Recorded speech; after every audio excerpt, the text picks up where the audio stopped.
Okay, we are going to wrap up the French and Indian War. We actually went through the majority of the actual war yesterday, at least as far as what I sort of care. It is worth going back and noting specifically with the French. There was some conflict amongst the French. And there was some conflict amongst the French as to sort of who was in charge early on. And essentially a sort of bureaucratic conflict between military and government. Does that make sense to you? Right? So, like, who is in charge of a war for the United States? Do we know? The general. Michaela would say? The President of the United States. Right? The President of the United States is in charge of a war. Who actually, like, makes battlefield decisions? General. Someone. Well, let's hope somebody makes battlefield decisions in the midst of a war, right? But you're looking at actual military commanders that are sort of responsible for the day-to-day operations. At any point in time, however, the president could override the behaviors of any of his individual generals. The French have a similar sort of conflict brewing during the French and Indian War between the two individuals that you see on the screen.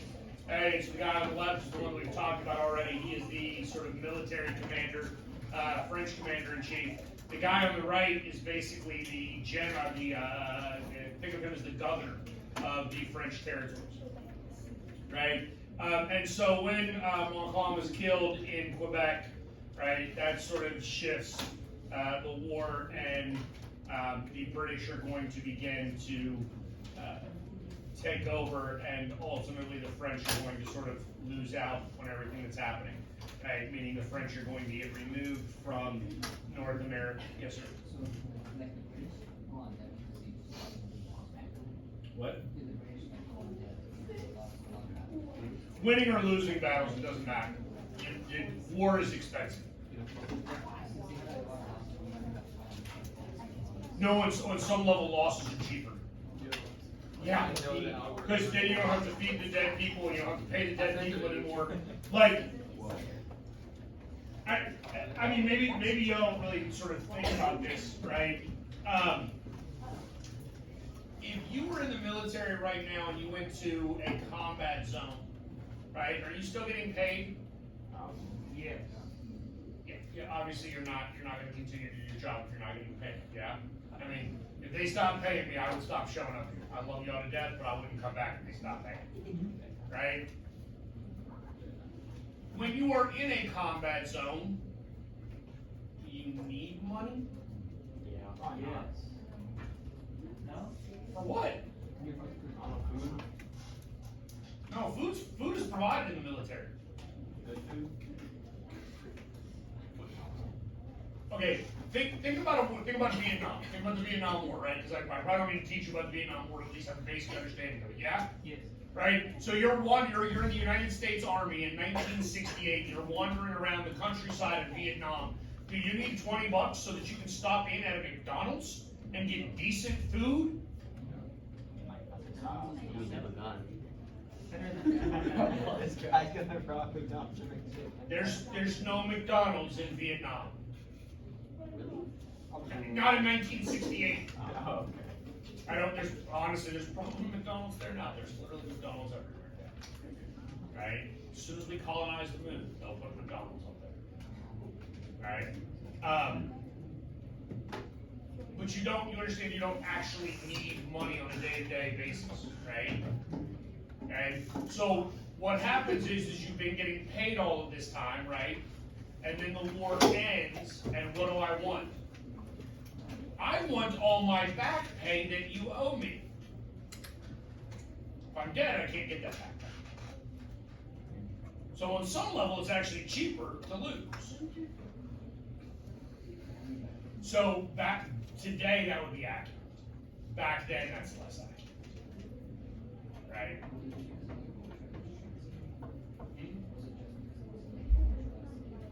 Well, no, it's because there's not like the bureaucracy, there's not the paperwork, there's not the paper trail, there's not the, like, there's not the same procedural things in place, right? You might not know that your relative was dead for some period of time. You also might have no idea how much money they were pulling while they were there. I mean, interestingly enough, like if you have Marines that go to a forward combat zone today, the way the United States Marine Corps actually works, they pay them a small portion of their money in cash, right? And then the rest just goes directly into their bank account. That money that they're paying in cash, the Marine can then use it like a mobile PX to go buy cigarettes or a chocolate bar, stamps or whatever, right? And so there has to be records then of how much money was actually given to them in cash versus what needs to go to their bank account via direct deposit and vice versa, right? Back and forth. We don't have the paper trails back then, which makes that significantly more difficult, right? Governments do not have good bureaucracy yet. Maybe governments never have good bureaucracy. That's for next year in government. Okay, but here's where we're at, right? So we have now entered into the end of the war, right? And this is the proclamation line of 1763. So this is what our new map looks like after the French and Indian War, yeah? See all the pink? Yay, pink is England. Pink is now controlled by the British, right? Red was already controlled by the British. We'll call that like UT burnt orange, right? That's already spelled. Oh, are we not okay with UT burnt orange? Orange tan? No, okay, whatever. I don't care. I went to University of North Carolina, Texas, doesn't matter. What about this beige-ish color? UNC? Yeah. You're not gonna want it. Yeah, I went to the University of North Carolina. You obviously were thinking. Oh.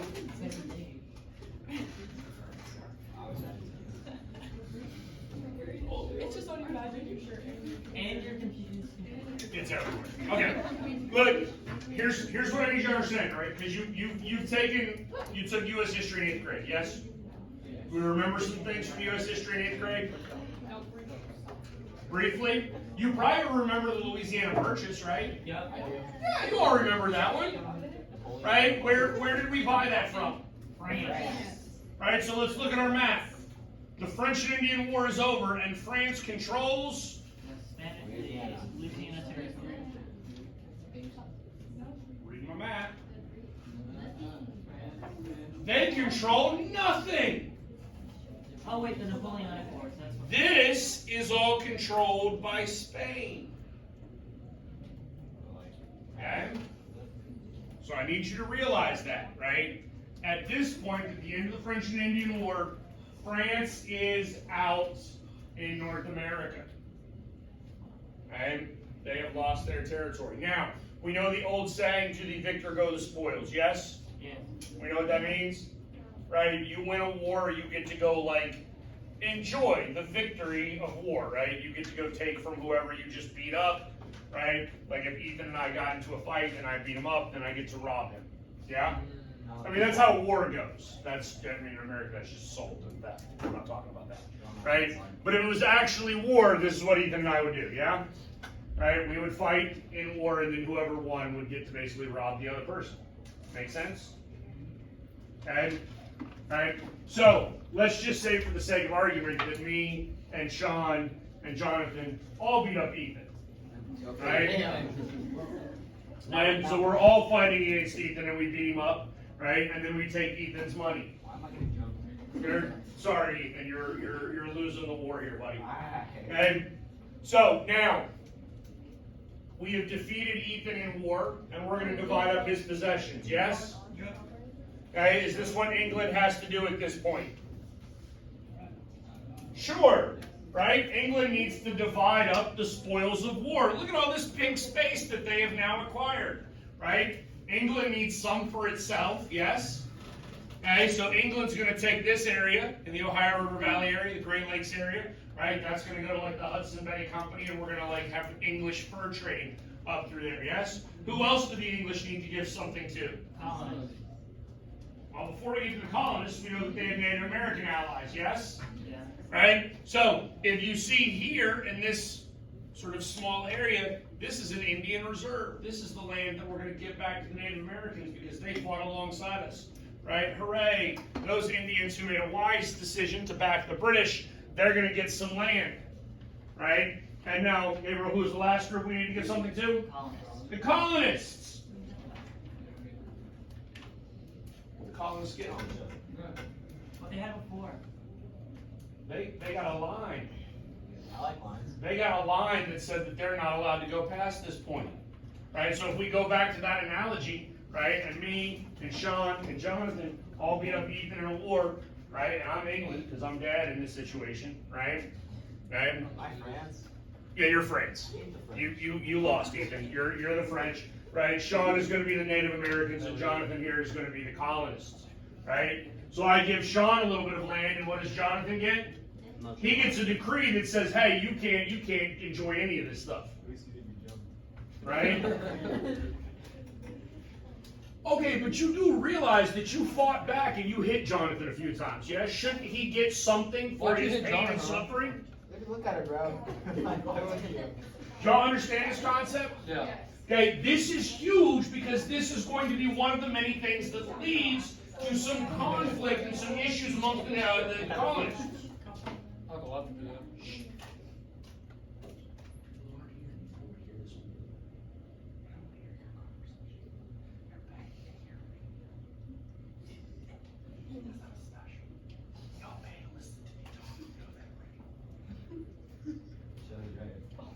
No, I really am recording because there's people that are out. This is not. Yeah, it's not in Detroit yet. Okay. All right, so this is what the Proclamation Line of 1763 does. You understand? Right? We created an Indian Reserve that's supposed to help the Indians, make them feel a little bit better. Right? The British get what they want, which is the increase in the fur trading, and the colonists get nothing. Right? In fact, you know what the colonists really get? What? They get hit with a bill. Oh, man. Right? You got to pay for war. Wars are expensive, man. You have to pay for each thing. Right? Don't understand why the United States is so drastically in debt? Because we keep fighting wars. You should probably stop doing that. Probably should. You probably should.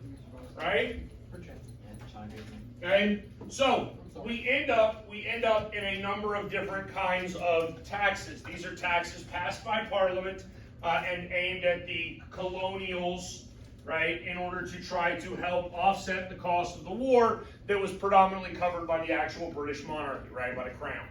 And so we have the Sugar Act of 1764. Now this says that it's an import duty. Do we know what another word for duty is? Well, tariff is the fancy word. What's the more basic word, Leo? Tax, right? Tariff is the more fancy word. Do we understand how tariffs are supposed to work? Yeah, they're supposed to tax exports. Or no, imports. So tariffs are a means of taxing products aimed at trying to really protect sort of industry, right? So when you actually look at tariffs, and it's worth understanding this because you need to realize this, we'll use a sort of current example here to help you better understand, right? Donald Trump actually said about a week ago that if elected president of the United States, he was going to put a 200% tariff on John Deere tractors. Why? John Deere tractors are. John Deere is now saying that they're going to move their factories to Mexico. Okay? So if John Deere moves its factories to Mexico and builds its trucks or builds its tractors in Mexico, and Donald Trump takes over as president, he's saying he's going to implement a 200% tariff. That means if the tractor is $100, John Deere has to pay $200 just to be able to sell it in the United States. Yes. So it doesn't charge like the farmer, it charges the company itself? Well, They're not a company. that's really a conversation next year for government and how that actually plays out. The basic idea, the real reason that you do it, is you try to essentially create a change in behavior amongst the American people. Because is John Deere just going to eat that $200 tax? Of course not. What do they actually have to do? Stay in America. They basically have to take the $200 tax and put it into the cost of the tractor, and now the $100 tractor becomes a $300 tractor, right? But what do you do as a consumer? Right? Now, instead of buying a John Deere, you might go buy a Kubota or some other company's tractor because the price is going to be cheaper. If that Kubota was built in the United States, that's sort of the purpose behind a tariff. Right? So that's sort of the idea, right? So you're looking, and that's part of what protectionist means. Okay. Now the true answer is it's more complex than that. I need you to understand that is a gross oversimplification of tariffs. Yes? Like that's not really how it works, because if we go back to that actual example, if John Deere shifts its factory to Mexico, right, what happens to the cost of producing the tractor? It goes down significantly, right? Because we can pay Mexican labor a heck of a lot less than we can pay American labor, right? And I don't know, I've never been to Mexico. Do they have OSHA down there? Not as much. Not No, much. they don't have like an occupational health and safety administrator. So I don't even have to build a factory that's safe, right? Like there's not anybody overseeing the factory to make sure that it's not going to cause you to like lose an arm, right? So now I can cut corners on the development of my factory and cut corners on the production costs and cut corners on the labor costs, right? And so that John Deere tractor that it cost me $100 to make in the United States, let's say it cost me $90 to make it in the United States, right? And I sold it for $100, so I made $10 every time. Right now I make that in Mexico and I can make it for $30, right? But I have a $200 tariff put on it, right? Because I'm trying to sell it for $100, right? So the $200 import tariff basically means that I can do a couple of things. I can decrease the cost of the tractor, let's just say for the sake of argument, to $50, right? If I built it for $30 and I sell it for $50, right, I'm still making a lot of money, yeah? But now my import tariff is $100. I'm gonna have to pass that on to the consumer, otherwise I won't make any money. You understand that? Okay. So when it says Sugar Act of '64, it's protectionist, it's mercantile in nature. So it's looking at trying to generate money off the colonies for England, right? And who's it really protecting? It's protecting other English like sugar manufacturers in the Caribbean islands, right? So a number of our Caribbean islands are also British colonies at this point, right? This brings us to the Stamp Act of '65, which is the second sort of tax that is implemented, right? So the second tax that is implemented is a tax on not stamps as you think of them, right? Like you think of stamps, you probably think of postage, right? That thing that goes on a letter. That's not what we're talking about. The Stamp Act is rather a tax on sort of literally a like stamp, right? What you would indent paper with. Like have y'all ever seen those fancy like stamps that go into like a book, right? Or like it causes like the little ridges, you know what I'm talking about? Yeah.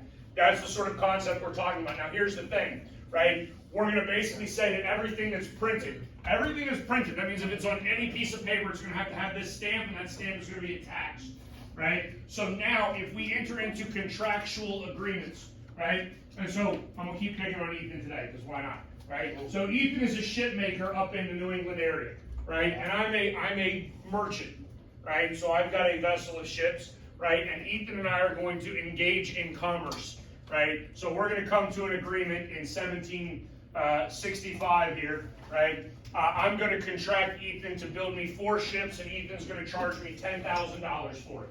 Yes? That's pocket change. And so this is a contractual agreement. Who wants the contract here, me or him?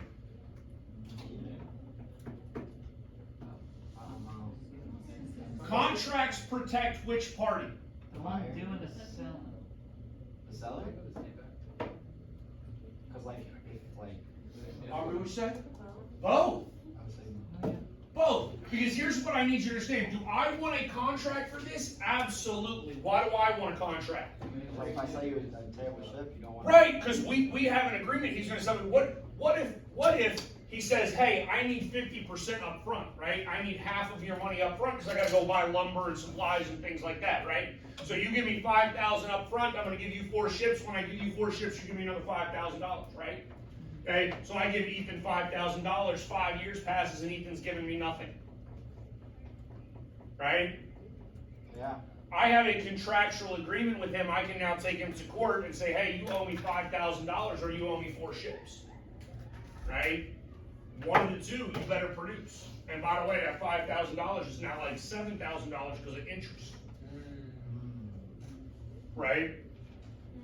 And honestly, I would probably sue you for more than that for like breach of contract and like all of the money that I lost from having not had the ships and all of that stuff, right? So it'd be detrimental to you. But at the same time, right, let's say we have the same agreement, I give Ethan half up front, Ethan takes that to go buy supplies, he builds me 4 ships, right? He delivers 4 ships, and then I go, thanks, we're good, right? Ethan's like, no, you owe me another $5,000. No. Right? How does Ethan prove that he's owed another $5,000 for these ships? That's the contract, right? And so, also at this point, how do we know that the contract is valid? Go sign this. Because it's stamped. Alright. Ethan, you think I couldn't forge your signature on a contract? You probably, I think I could terrible, so. You think you could forge mine? I don't know. Probably. They're like, no, my handwriting is so terrible, it's hard to forge. Ask Sean. Oh, okay. You write the hieroglyphs. Hold on. I need you, wait. I need you to understand. Let's just pretend for the sake of argument that this was my actual signature, right? So like, this is how I sign documents officially. What that is. That's pretty fancy. Yes? There you go. That's my real signature. So I engaged in a contractual agreement with Ethan, and then I'm like, no, that's not my signature, right? My actual signature looks like this.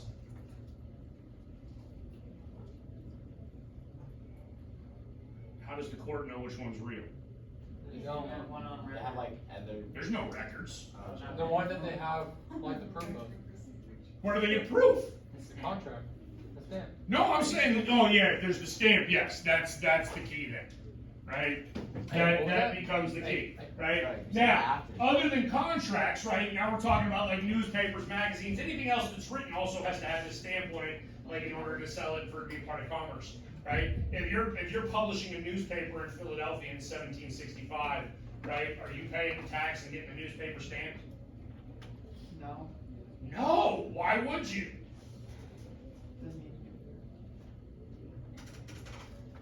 If I'm living in Philadelphia and I want the morning newspaper, do I give a rat's hind in whether or not it has a stamp on it? No! Hey, I'm gonna be honest with you, on some level, you ought to be concerned about the newspaper that does have the stamp on it. Right? Because the newspaper that does have the stamp on it is the newspaper that the government approved.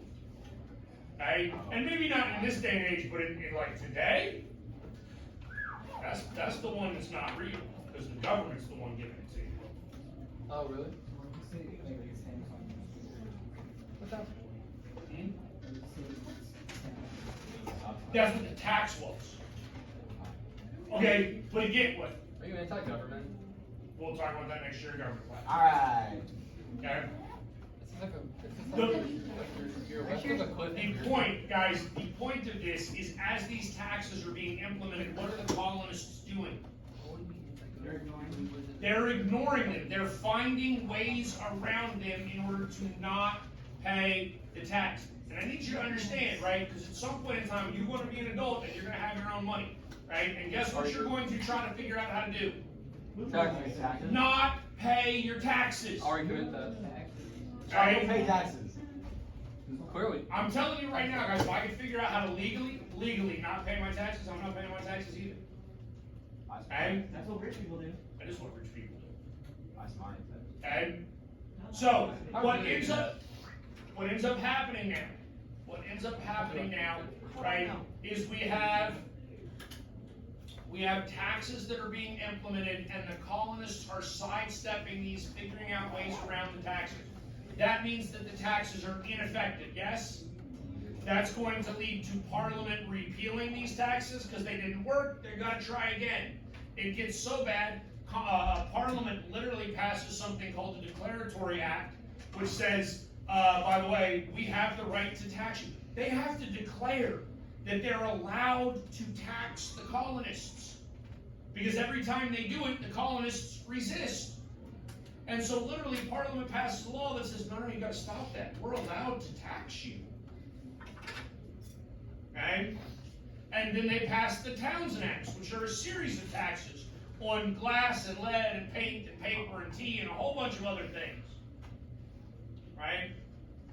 We all know what happens when the English tax tea, yeah? End of the harvest. right? We throw it in the harbor in Boston. Okay? This gets so problematic that eventually by 1774, right, Parliament has passed what we call the Intolerable Acts. Okay? And these are acts now that are sort of doubled down on trying to enforce all of these different behaviors. Now, here's the other thing that I need you to understand, right? When we go back to that unit under colonialism, right, there was sort of a very fancy term that I used in colonialism that talked about a period of time in which the British didn't really deal with the colonies, yes? Do we remember that fancy term? Neglect. What type of neglect? Solitary. Salutary neglect, yes? Okay, that means legal neglect, basically. We're like the colonies were neglected, they were overlooked, they were self-sufficient, and they ruled themselves. I need you to understand this, right? Imagine for a moment a teenager, right, who is 12, 13, 14 years old, right, and their parents are nowhere to be found. They are now making their own food every day, cleaning their own house, buying their own clothes, right? Doing everything for themselves, yes? This is my life story. They are self-sufficient. And then a few years pass, and now they're 18, 19 years old. Their parents come back and say, hey, here's what we need you to do. And the parents start trying to dictate all aspects of that child's life. What would you do as the kid in that situation? Move out. Rebel. It's too late, man. I don't need you anymore. I've been doing this on my own long enough. Are you trying to forge my signature? I'm gonna keep us on awake, okay? It's working. That's neither one of those are my real signature. I know. Should we see your signature? Why would I show you my real signature? Okay. We can discuss it. But this is the idea, guys. This is the idea that I want you to understand. Is that what we have got now, right, is we have the English becoming heavy-handed again in an attempt, right? We have the English becoming heavy-handed again in an attempt to dictate the individual lives and behaviors of the colonies. Okay? Right? The English are losing control of the colonists as a result of all of this. Okay? They are losing the colonists as a result, right? And so what ends up happening, right, we have British redcoat soldiers that are now being brought to the colonies in order to try to enforce all these laws, right? Make sure that we're not smuggling, we're not violating all of these different acts, these different taxes that we're talking about here, right? And so once these redcoat soldiers arrive, we don't really like them, right? Not only do we not like them, you see down here where it says quartering troops. Do we know what that means? It means making them stay in your own house. Yeah, so the Army actually still has a term today called quartermasters, right? And the quartermasters are basically responsible for, like, the housing and the food and the basic day-to-day operations of the actual Army, right? So when we say quartering troops, that means that if you were a British redcoat soldier, right, I could just walk up to Sabrina's house, knock on the door, and be like, hey, I'm sleeping here tonight, right? So I'm gonna need you to move out. This is not my house tonight, right? You got a bed for me? No, then I'm taking your bed. You got an extra bed, I'll take the extra bed. But if you don't have an extra bed, I'm taking yours, right? And by the way, before you leave, I need you to cook me dinner. It is crazy, isn't it? Right? Would you be happy with that? Absolutely not. So what we begin to see is the rise of protests, right? And now I do need you to understand, because this is a little comical, right? We know the Boston Massacre? Yep. It happened in 1770. How many people died in this massacre? 29. You already know that? 5. Is that a massacre? No. It's a murder. No. By the way, do you know why they were shot?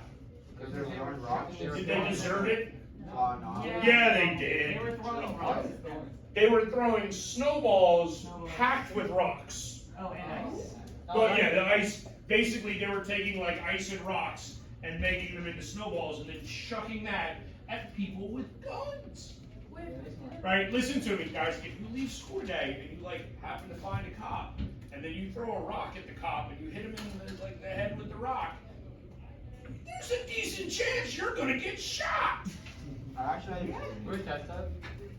No, don't test that. Don't. that's a school resource I officer. mean, Sean, you might be alright because you're white. How can you say that? I mean, how could I not say that? I mean, I'm not saying this is like. He's also pretty rich. That's a controversial topic. Oh, Yeah, it's money, not. money helps you. No, honestly, you're a child. I don't think you would get shot. I hope you wouldn't I'm get gonna shot. test that dude. Do not go throw a rock Right? at cops. But Sean. yeah, regardless, don't go throw a rock. Like, on some level, you have to realize that you're sort of asking for it, right? The colonials started the conflict, right? And I need you to understand, I mean, rocks are weapons, yes? Rocks are absolutely weapons. They pale in comparison to guns, but they are weapons. Why couldn't they try to have like a really aggressive snowball fight with rocks? Think about that. And that's what they did. They were just shooting Because back the rocks. if I have a gun, right, and you come at me with an inferior weapon, I'm going to use the weapon that I have. So let's put this in your No, you're right. Like, you've heard the expression, don't bring a knife to a gunfight? Yep. No, you've never heard that expression? I've heard don't throw stones in glass house. Don't throw stones at glass houses, yes, that's another wonderful expression. Okay, don't bring a knife to a gunfight, they brought a rock to a gunfight. Sure, that probably was pretty smart. Okay? No, but at the same time, on some level it is intelligent, because what can we do now? This little image becomes like a massive piece of propaganda that gets exploited, right? Or basically reproduced throughout the colonies to show how terrible these redcoats are. I mean, if you actually look, I want you to look at this picture, right? It's right here. Can you see this guy right here? Can you describe him for me? Does he look kind of scared? Does he look peaceful? Does he look like he deserves to be shot? Yeah, I mean, he's like, he's almost in a fetal position, like, I don't deserve this. Right? This is, like, you're as red and angry and mean with their guns pointed. Look at this guy, he's got his hands up, don't shoot! And he's getting shot anyways. Right? This is what propaganda does. It galvanizes the people. Right? Even though only 5 died. Right? So even though only 5 died, this piece of propaganda is going to be utilized to galvanize the colonists and begin to create a movement towards independence. Right? Now, the people that shot, the British soldiers that shot, are put on trial in the colonies. Right? And they have a very famous attorney. Right? One John Adams. I'll say John Jefferson. Okay? John Adams ultimately defends the British officers. Two of the soldiers are convicted, and I believe, if I remember correctly, it was their thumbs that were branded. Right? That's their whole punishment for killing 5 people. It's such a hot thing. Where they burn your skin. John, is this the guy that you put on trial? Right? Good. Why is it so? With this, it's important to understand the early sort of rabble-rousers, the early individuals that are advocating for our freedom and our liberty and our self-sufficiency and autonomy, right? This comes from the Sons of Liberty, okay? The Sons of Liberty are a organization of individuals that are going to begin to write and speak and advocate for an American state, an American way of mind, right, and independence from England. Okay, so it's founded in 1765, right, which again, if we go back, that's like the Stamp Act, right? So we've now had a couple of different acts. These people are going to begin to advocate for freedom, right? They're going to advocate for self-sufficiency. They are absolutely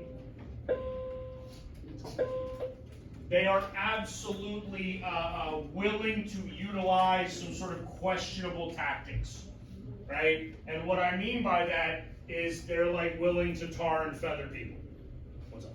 So like, if John Adams protected like the soldiers, like why do we really protect them?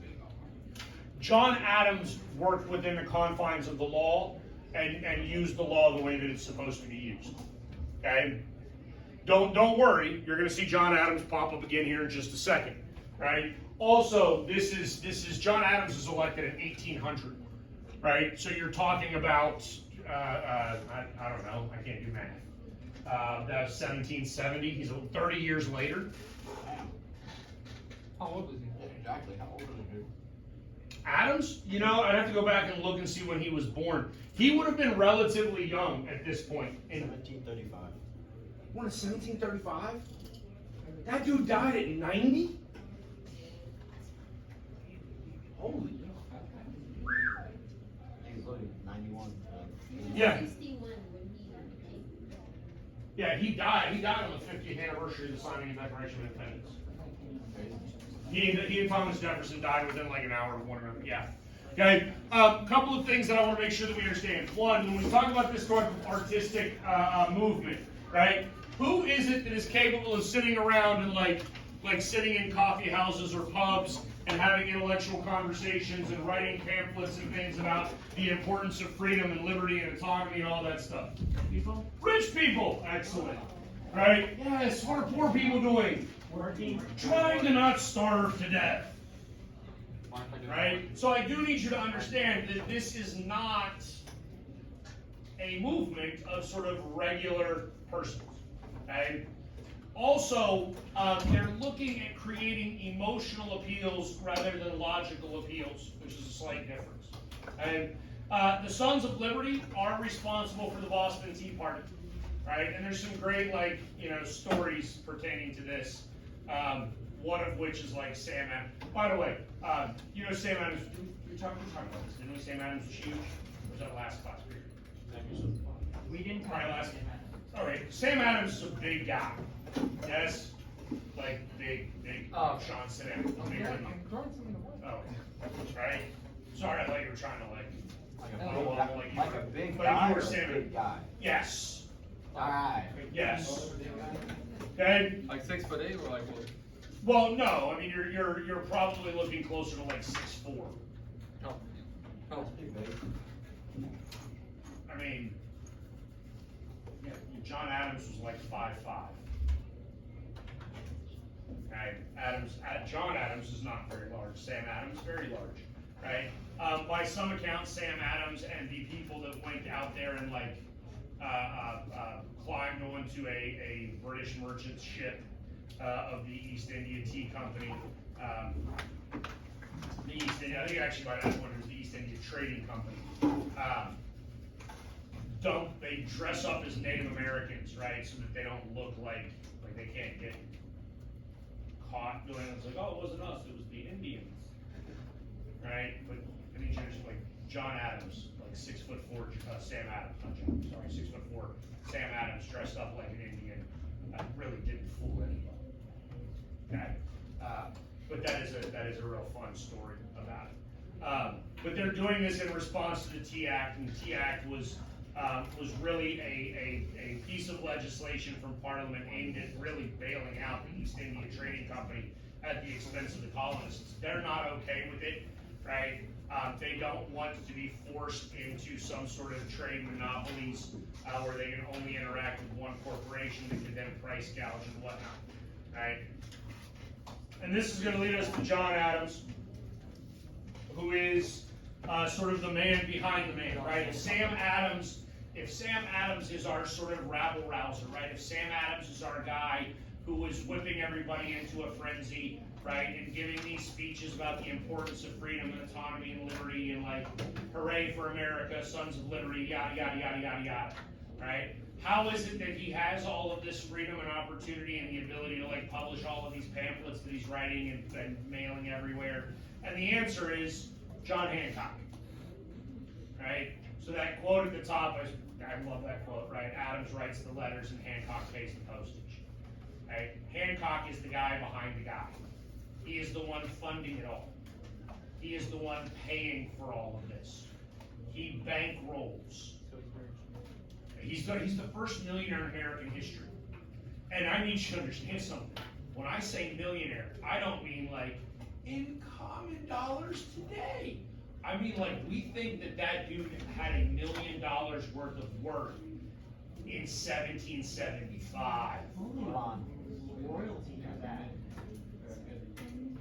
Like you had to be like titled in England somewhere to have that type, or somewhere in Europe. You had to be entitled in Europe to have that kind of wealth. And John Hancock amassed that type of wealth himself, predominantly as a smuggler, right? Predominantly as a guy who skirted the law, right, and engaged in business practices that were beneficial to him and detrimental to the crown. Okay? And I need you to understand that this is like as American as apple pie. Yes? Do we know the Kennedy family? Yep. So Where did the Kennedy family get its money? Right. Smuggling booze during Prohibition. That's not nice. It's absolutely nice. Okay. I mean, Yeah, like. $1 million in 1775 is $40 million today. yeah. Oh, I mean, that pales in comparison to like Elon Musk, That's not that big. Soros, or Bezos, or Bill Gates, or any of those guys. Who's called Soros? What? Who's that guy? George Soros? Never heard of him. George, oh shoot, I forget what Soros started. I was actually thinking of Warren Buffett first. Buffett started Berkshire Hathaway, which is a trading company. Basically Buffett's like the #1 guy in the stock market. He's made billions and billions on the stock market. Eventually, the British are going to impound one of Hancock's ships, which is called the Liberty. Right? Love the fact that dude named his ship the Liberty, by the way. That's the word for freedom. Right? So he literally named his ship Freedom and then used it to smuggle goods. Right? Like, I mean, at some point, like, the dude should have just named his ship the Smuggler. Right? And then been pulled into harbor and been like, England, you're not going to do anything. He does get arrested for it. His ship gets impounded. He gets put on trial. And guess who gets him off the charges? John Adams. John Adams! Right? Our famous New England lawyer, John Adams, defending his John Hancock. Right? So, this leads us to the sort of the end of this, right? So here we are with the long-term consequences of the actual French and Indian War, right? Number one, we have a shift in global power, right? So now England is going to become a predominant global power as a result of the 7 Years' War and the French and Indian War, right? Okay. Number two, once they become a significant global power as a result of this war and war everywhere, that puts significant economic constraints on the British government. The British government has to pay for this stuff, yes? And how does the British look to pay for it? They're going to tax the colonists. What does that lead to? That leads to growing tensions between the colonists and the British, right? Because the colonists don't feel like they should bear the brunt of the taxes. And I do need you to understand, we'll get to this in like our next unit, right? It's not even necessarily the colonists were unwilling to pay taxes. That was not the case, right? But rather they looked at it as we got nothing from the war and we don't even get a say in what is happening to us, right? This is where that whole taxation without representation concept comes in, right? It's not that they were saying, England, you cannot tax us. They were simply saying, we want to have some input in our daily lives and what is actually happening to us on a daily basis. So this increases tensions, right? Native Americans that supported the French, they're going to lose territory, right? Which then sort of further pushes them out. Hopefully we remember Pontiac's Rebellion, yes? Right? That happened right there at the end of the French and Indian War, right? As the French sort of get kicked out of North America and the Great Lakes region opens up, the British come in, right? And some of those Native American tribes that have been loyal to the French try to fight the British. That doesn't end well for them either. Yes, sir. Did Parliament ever consider everything? No. Not to my knowledge. I've never read anything that said that they seriously thought about allowing for an American representative. They looked at America as less than. I mean, it was not equal to England. That is 100% true, right? I mean, they probably looked down on us more so than we even look down on, I don't know, the American Samoa today, right? Or the U.S. Virgin Islands or Puerto Rico, or these territories that we have that don't have the same provisions and rights of statehood, right? I mean, take Puerto Rico, for instance, right? Puerto Rico actually gets to send somebody to the United States Congress. I mean, they're not allowed to vote. They're rarely allowed to talk, but they get to go, right? They get to like watch, and then they can talk to other congressmen and be like, hey, we would love if you did this for Puerto Rico, and then hopefully that congressman does it, but yeah. But then ultimately what happens is this sets the stage of the American Revolution, and I think I told y'all yesterday, right? I am not confident in saying the American Revolution happens without the French and Indian War. Right? Now that doesn't mean it wouldn't ever happen, like obviously Canada has its independence today. Eventually the United States would have obtained its independence from England, but it would not have happened this way, right? It certainly would not have happened in 1776. You wouldn't have had the same push for it without the French and Indian War, right? Because without the French and Indian War, you don't have all these taxes to pay for war that the colonists have to basically be burdened with. Right, and you don't have like the proclamation line and the prevention of settlers moving west. By the way, do we know what the colonists actually did with the proclamation line of 1763? They ignored it. Yeah. Right. That is worth noting. I mean, and hopefully you could have figured that out. Like if they ignore the taxes, if they figure out ways to ignore the taxes, right? Hopefully you realize that they're definitely also ignoring a proclamation line that is even more difficult to enforce than a tax code is. Yeah?